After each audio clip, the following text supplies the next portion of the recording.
Hello दोस्तों, मैं हूं अख्तर। आप सब कैसे हैं? आप देख रहे हैं अख्तर रेस्ट चैनल। आज एक वीडियो लेकर आया जबरदस्त बहुत ही।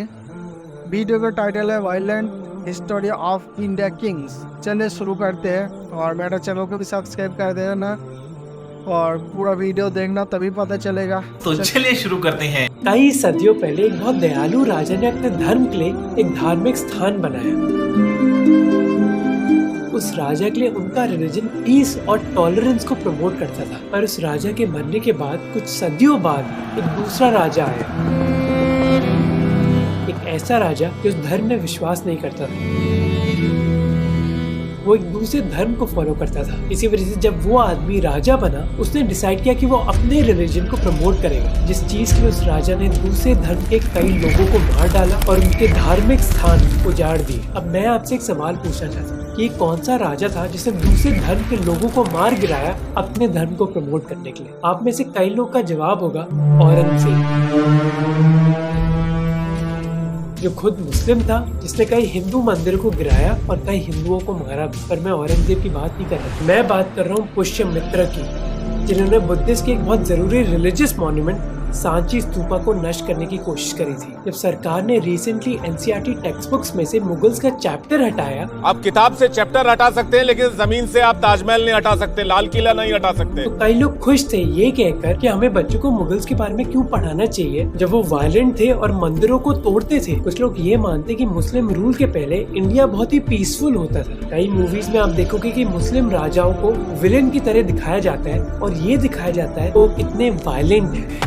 आपकी रानी खतरे में है। पर एक चीज जो हम में से कई लोग भूल जाते हैं वो है कि इंडिया का इतिहास बहुत समय से वायलेंट है। अब इस वीडियो में मैं ये आर्ग्यू नहीं कर रहा कि मुस्लिम रूलर्स ने कोई गलती नहीं करी। मैं पहले ही एक वीडियो बना चुका हूँ जहाँ मैंने औरंगजेब की आलोचना करी, बल्कि मैं आपको बताना चाहता हूँ कि इंडियन हिस्ट्री में वायलेंस का इतना इम्पोर्टेंट रोल रहा है, चाहे वो किंग हिंदू हो या फिर मुस्लिम। हिस्टोरियन बीएन झा ने भी कहा कि दूसरे रिलीजन की चीजों को डिस्ट्रॉय और डिमोलिश करना बहुत आम बात थी इंडिया में इस्लाम रूल से भी पहले। और इसी के बारे में मैं आपको बताना चाहता हूँ इस वीडियो में, क्योंकि मैं जानता हूँ कि एनसीईआरटी में आपको ऐसी चीजें नहीं मिलेंगी। ये सीन है महाभारत से। मैं तो केवल ये कह रहा हूँ कि अब समाचार फैल चुका है कि आप लोग जीवित हैं और इसलिए आवश्यक है कि आप लोग अपना अधिकार मांगे। जहाँ भगवान कृष्ण युधिष्ठिर से बोलते हैं हस्तिनापुर लेने के लिए, पर दूसरे लोग बहुत चिंतित हैं क्योंकि वो मानते हैं कि अगर युधिष्ठिर हस्तिनापुर की मांग करेगा तो उससे एक युद्ध हो सकता है। अब भगवान कृष्ण युद्ध चाहते नहीं है। परंतु मैं तो युद्ध की बात ही नहीं कर रहा हूँ, मैं तो शांति की बात कर रहा हूँ युवराज। पर अगर सिंहासन के युद्ध लड़ना भी रहे तो भगवान कृष्ण उसके खिलाफ नहीं है। वो बस ये कहते हैं कि पांडवों को पहले अटैक नहीं करना चाहिए। यदि रणभूमि में आना ही है तो पहले वे लोग आए, पांडवों पर आक्रमण करने का आरोप नहीं लगना चाहिए। और महाभारत की तरह ही इंडियन इतिहास में आपको कई और एग्जाम्पल्स मिल जाएंगे जब लोगों ने वायलेंस यूज किया है राजा बनने के लिए। जैसे हम जानते हैं कि औरंगजेब ने कैसे अपने भाइयों को मारा और अपने पिता को कैदी रख दिया ताकि औरंगजेब रूल कर सके। एक बहुत फेमस कहानी की कैसे औरंगजेब ने दारा शिकोह को बेरहमी से मारा। दारा शिकोह वही आदमी है जिसको उसके पिता शाहजहां नेक्स्ट राजा बनाना चाहते थे, पर औरंगजेब ने उसका अपमान किया और फिर मार गिराया। कहानी का एक वर्जन तो ये कहता है कि दारा शिकोह का सर काट दिया गया और फिर वो सर औरंगजेब को दिया गया। अब ये सब हुआ था 17th सेंचुरी में, पर वायलेंस देखने के लिए आपको इतना समय वेट नहीं करना पड़ेगा। हम जाते 5th सेंचुरी बीसी में, करीब 26 सदियों पहले, जब सेंट्रल और नॉर्दर्न इंडिया में कई छोटे किंगडम थे जिनको कहा जाता है जनपद। पर धीरे धीरे इन 16 जनपद का साइज बढ़ा और इम्पोर्टेंस भी, जिसके बाद उनको बुलाया गया 16 महाजनपद। इन 16 महाजनपद में एक महाजनपद था मगध, जो आज के बिहार में था। और मगध में भी खून बहा ये डिसाइड करने के लिए कि कौन राजा बनेगा। बिम्बिसार मगध का पहला सबसे जरूरी रूलर था जो हार्यक डायनेस्टी से था। कहा जाता है कि बिम्बिसार को उसके बेटे अजातशत्रु ने बंदी बना दिया था, जिससे बिम्बिसार की मौत हुई। फिर एक और राजा जिन्होंने ऐसी ही चीज करी थी पावर जीतने के लिए, पर शायद उनके बारे में आप नहीं जानते होंगे, वो है अशोका द ग्रेट। 274 बीसी में बिहार एक सेंटर है एक महान एम्पायर का, जिसको बुलाया जाता है मौर्यन एम्पायर। राजा थे बिंदुसारा, जो बीमार पड़ गए जिसकी वजह से उनकी मौत हो गई। राजकुमार थे सुशीमा, पर उस समय वो एम्पायर के नॉर्थ वेस्टर्न बॉर्डर में लड़ाई कर रहे थे अपने दुश्मनों से। पर राजा की मौत की वजह से उनको जल्द ही किंगडम की कैपिटल पाटलिपुत्रा में बुलाया गया। पर जैसे ही वो उधर पहुंचे उनको पता चला कि उनके सौतेले भाई अशोका ने पाटलिपुत्रा पर कंट्रोल ले लिया है। और कहा जाता है मौत से पहले उन्होंने अपने सौतेले भाई को टॉर्चर भी किया। और ये मत सोचिए कि अशोका रुक गए राजा बनने के बाद, बल्कि अगले 4 साल भी उन्होंने अपने परिवार के कई सदस्यों को मारा। बुद्धिस्ट टेक्स्ट की माने तो उन्होंने अपने 99 सौतेले भाइयों को मारा, बस उन्होंने अपने एक सगे भाई को बख्श दिया। उन्होंने कई ऑफिशियल्स को भी मार गिराया। कुछ सोर्सेज तो कहते हैं कि उन्होंने पर्सनली करीब 500 लोगों के सर काटे। ये सब उन्होंने किया ताकि उनका कोई राइवल ना हो और ना ही उनके एम्पायर में कोई ऑफिशियल हो जो उनको ना सपोर्ट करता हो। पूरी पावर कंसोलिडेट करने के बाद अशोका एम्परर बने 270 BC में। पर कुछ सालों बाद जब अशोका ने कलिंगा में इन्वेड किया तो वो शॉक हो गए कि एक जंग से कितनी जाने गई और कितना डिस्ट्रक्शन हुआ, जिसके बाद उन्होंने बुद्धिज्म को अपना लिया और अपनी राजा की जिंदगी त्याग दी। और आज मैं अपनी यात्रा आरंभ करता हूँ। प्रेम, शांति, अहिंसा की। पर हम में से कई लोग अशोका को इस इंसिडेंट के लिए जानते हैं और ना कि उन वायलेंट इंसिडेंट्स के लिए जिसके लिए किंग अशोका जिम्मेदार थे। अब ये भी मत सोचना कि ऐसा वायलेंस हमें बस सेंट्रल और नॉर्थ इंडिया में ही देखने को मिलता है। आप में से कुछ लोग शायद इस व्यक्ति को जानते होंगे। ये है तेनाली रामकृष्ण या फिर तेनाली राम, जो एक दरबारी थे विजयनगर एम्पायर के राजा कृष्णदेव राय के दरबार में। विजयनगर एम्पायर बनाया गया था 14वीं सेंचुरी में 2 भाइयों ने, हरिहर और बुक्का, और इस एम्पायर में भी बहुत खून बहा। मन्नू पिल्ले कहते हैं कि विजयनगर एम्पायर के 6वें राजा पर एक असैसिनेशन अटेम्प्ट किया गया था उनके भाई ने, पर एक दूसरा राजा इतना लकी नहीं था। विरूपक्ष II को उनके बेटे ने मार गिराया। तो हम देख सकते हैं कि इंडियन इतिहास में वायलेंस किसी एक रीजन, धर्म या फिर एक राजा का नहीं था। हिस्टोरियन उपिंदर सिंह कहती है कि हमारे इतिहास में कई बार शासन आपको विरासत में नहीं दिया जाता था, बल्कि उसके लिए लड़ाई करनी पड़ती थी, जिसके लिए कई लोगों ने खून भी बहाया, चाहे वो अपने भाई या फिर पिता का क्यों ना हो। और इसी वजह से कई एंशिएंट टेक्स्ट जैसे अर्थशास्त्र शासन के लिए वायलेंस को यूज करने के लिए भी बोलते हैं। जैसे अर्थशास्त्र में तो बताया जाता है कि किसी को मारना एक ऑप्शन है कई राजाओं के लिए, और ये वायलेंस बस अपनी कुर्सी बचाने के लिए यूज नहीं किया जाता था। कई बार इस वायलेंस का शिकार आम लोग भी होते थे। ये सीन है रामायण से, जब रावण की बहन भगवान राम से मिलने जाती है। तुम्हारी रूप यौवन से आकर्षित होकर खींची चली आई हूँ। पति की भावना रखकर प्रेम अर्पण करने आई हूँ। मुझे अपनी भार्या के रूप में स्वीकार करो। जब वो भगवान राम को उनसे शादी करने के लिए बोलती है तो भगवान राम मना कर देते हैं, ये कहकर कि उनका संबंध माँ सीता के साथ है। किंतु मैं एक पत्नी व्रत ले चुका हूँ। जब सूर्यपनखा गुस्से में आकर माँ सीता को धमकी देती है तो लक्ष्मण उनकी नाक काट देते हैं। पर आप में से शायद कई लोग ये नहीं जानते होंगे कि ये चीज इंडियन इतिहास में भी हुई। जैसे विजयनगर एम्पायर कमजोर होने लगा 1565 में, जिसके बाद एक पावर वैक्यूम क्रिएट हो गई और इसकी एडवांटेज उठाई राजा वाडियार ने, जो मैसूर के एरिया पर रूल करने लग गए और उन्होंने स्टार्ट करी मैसूर की वाडियार डायनेस्टी। और 17th सेंचुरी में इस डायनेस्टी के सोल्जर्स से कई लोग डरते थे एक कारण की वजह से, कि वो अपने दुश्मनों की नाक काटते थे। कुछ हिस्टोरियन ने कहा कि वो ये जंग के दौरान भी करते थे, जिस चीज के लिए वो स्पेशल हथियार कैरी करते थे। 1649 के कन्नड़ा टेक्स्ट ने ये कहा कि अपने दुश्मन के हारने के बाद वाडिया डायनेस्टी के सोल्जर्स दुश्मनों को इकट्ठा कर उनकी नाक काटते थे, और इस चीज के लिए वो अपने दुश्मन का धर्म भी नहीं देखते थे। मैटर बस ये करता था कि वो उनके दुश्मन थे या फिर नहीं। और ये बस दूसरी आर्मी के साथ नहीं किया जाता था, बल्कि किसी के साथ भी किया जाता था जो राजाओं के खिलाफ विरोध कर रहा था। हिस्टोरियन उपिंदर सिंह ने कर्नाटका के 13th सेंचुरी के एक इंस्क्रिप्शन का उदाहरण दिया। उन्होंने कहा कि उस जमाने में कई बार राजा पूरे गांव ब्राह्मण्स को दान में दे देते थे। इन गांवों को ब्रह्मदेव गांव कहा जाता था, जहां बस ब्राह्मण समाज के लोग ही रह सकते हैं। उपिंदर सिंह ने कहा कि इस कर्नाटका के इंस्क्रिप्शन में एक इंसिडेंट के बारे में बात करी गई थी, जहां एक राजा ने एक गांव को एक ब्रह्मदेव गांव बना दिया। जब उस गांव के किसानों ने इस निर्णय के खिलाफ विरोध किया, तब राजा ने एक आर्मी भेज दी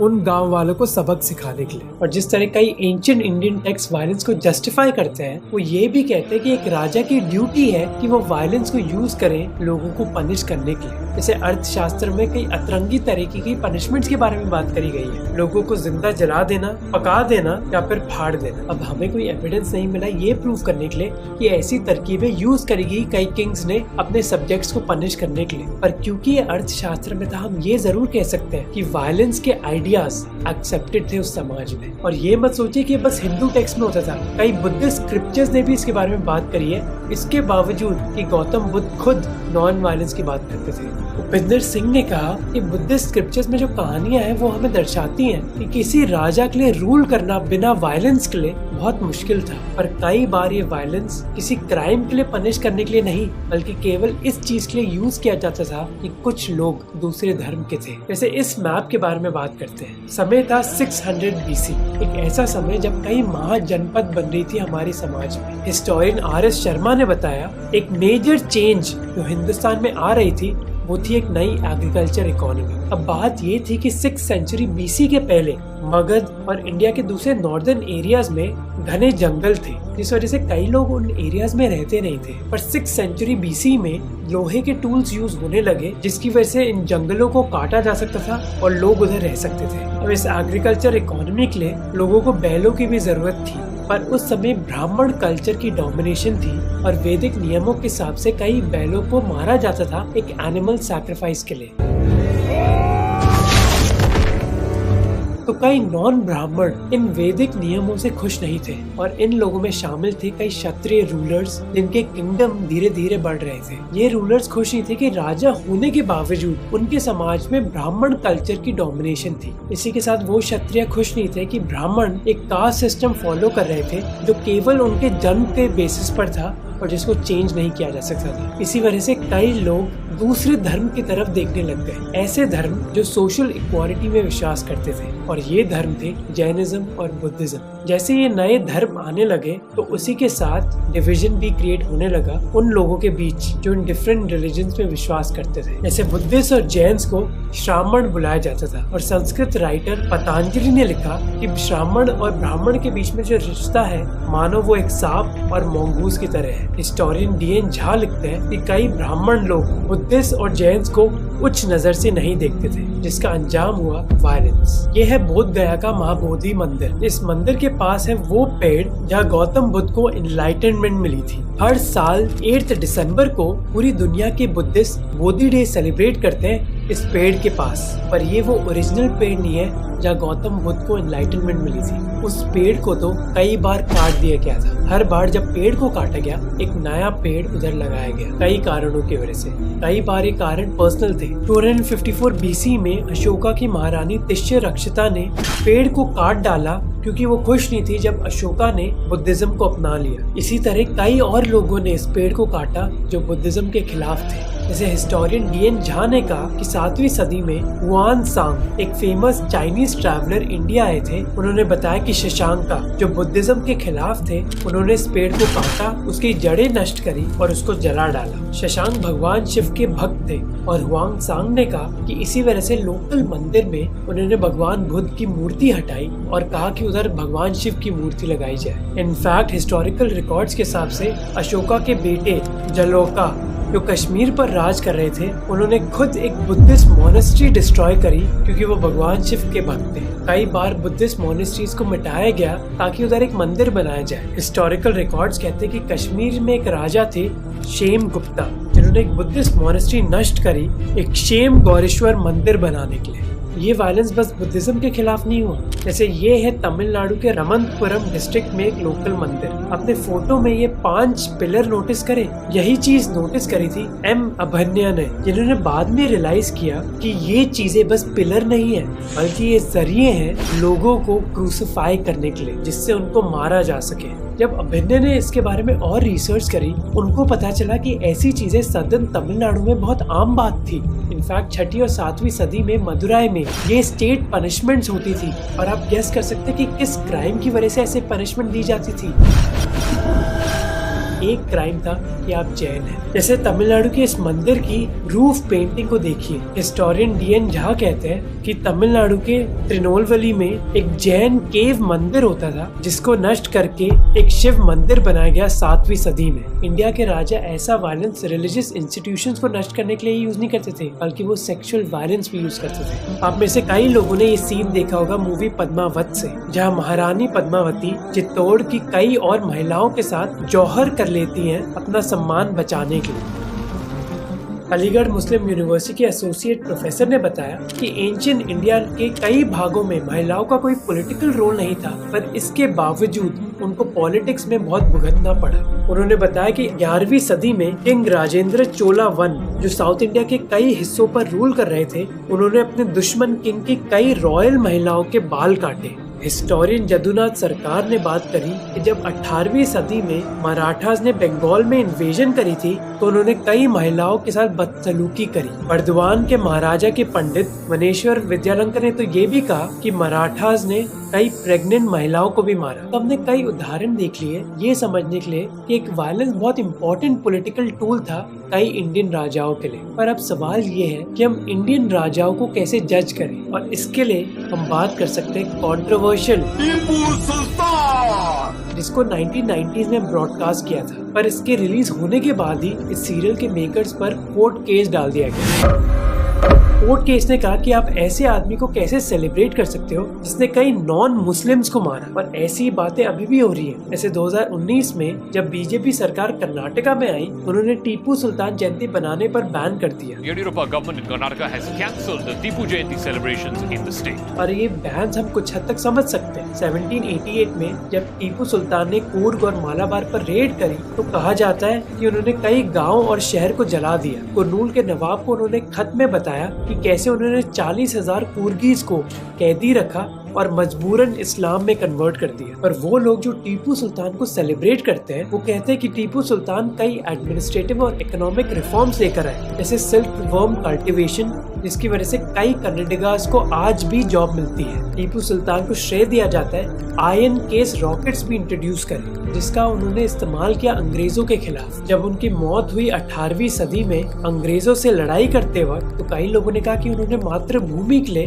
अपनी जान दे दी। तो क्या टीपू सुल्तान एक फ्रीडम फाइटर थे, या फिर वो एक टायरेंट या फिर तानाशाही थे? अब इस सवाल का जवाब देना मुश्किल है, क्योंकि अगर हम आज का सामाजिक स्टैंडर्ड यूज करेंगे इतिहास के किंग्स को इवैल्यूएट करने के लिए, तो शायद मोस्ट राजाओं को हमें दुष्ट कहना होगा, क्योंकि जैसे हिस्टोरियन मन्नू पिल्लाई कहते हैं, I think violence was intrinsically linked to kingship as an institution. तो ये जरूर है कि टीपू सुल्तान ने कई रिफॉर्म्स क्रिएट करे, पर ये भी तय है कि अपनी पावर बचाने के लिए उन्होंने पॉलिटिक्स यूज करी और कई मासूमों को मारा। आप ये कह सकते हो कि टीपू सुल्तान वायलेंट थे और बहुत दुष्ट थे, और वो गलत नहीं होगा। गलत ये होगा कि अगर आप वही स्टैंडर्ड दूसरे राजाओं पर नहीं लगाओगे, क्योंकि टीपू सुल्तान ऐसे अकेले राजा नहीं थे। कई राजाओं ने वायलेंस यूज किया है जिनको आज हम बहुत पॉजिटिव लाइट से देखते हैं, जिनमें से एक है जलालुद्दीन मोहम्मद। दीवाने आम में तख्त पर जलवा रोज हो रहे हैं। 1556 में मुगल एम्पायर के राजा बनने के बाद अकबर अपने किंगडम को स्टेबलाइज करना चाहते थे राजस्थान के राजपूत रीजन्स पर कंट्रोल लेकर। अगर इस शाही फरमान पर अमल नहीं किया तो जलालुद्दीन का इताब आप पर नाजिल होगा, और मुजरिम व गुनहगार के साथ उसकी सल्तनत को भी नेस्तो नाबूद कर दिया जाएगा। राजस्थान के ऑलमोस्ट सभी राजाओं ने बादशाह अकबर को मान लिया था, हमें स्वीकार है, एक राजा के सिवाय, वो थे उदय सिंह। राजपूत खून फरमान सुनने का आदी नहीं है। महाराणा प्रताप के पिताजी और बादशाह अकबर इस चीज से खुश नहीं थे। हमले के लिए तैयार। अपनी अथॉरिटी दिखाने के लिए उन्होंने अक्टूबर 1567 में चित्तौड़गढ़ फोर्ट पर अटैक किया। 6 महीने की कंटिन्यूस फाइटिंग के बाद ही बादशाह अकबर ये जंग जीत पाए। पर क्या आप जानते हैं उन्होंने क्या किया? इस जंग जीतने के बाद अकबर ने एक ऑर्डर दिया कत्ले आम का।